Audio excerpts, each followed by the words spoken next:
Effort, 'n Suid-Afrikaanse stroomdiens wat deur Emedia Investments bedryf word, het die toevoeging van 'n nuwe reeks vir ewig en altyd aangekondig. Die reeks, wat in Turkye bekend staan as Geselginer, sal vanaf Maandag 27 Julie op Effort beskikbaar wees om te stroom. Dit sterre binner Kaya as Keimet, Echem Erkek as Fsin, Leila Tanlar as Selma, Zainab Amj as Altan, Olgen Toker as Atakan, Birak Dakak as Mehran en Aldrai Eindler as Hakim. Synopsis vir ewig en altyd.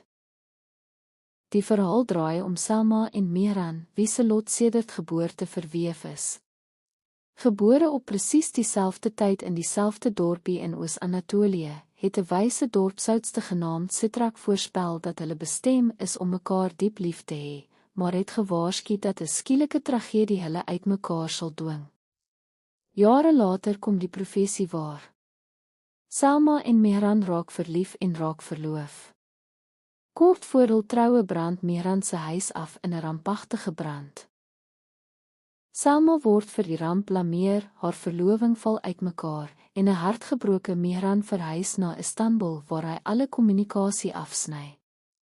7 jaar later sterf Sitrak en laat 'n misterieuse erfenis in Istanbul na wat slegs geëis kan word as Selma en Mehran saam daar opdaag.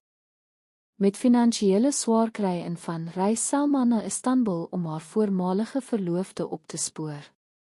Selma se aankoms val saam met die presiese aand waarop Mehran se lewendige familie sy verloving aan 'n ander vrou vier.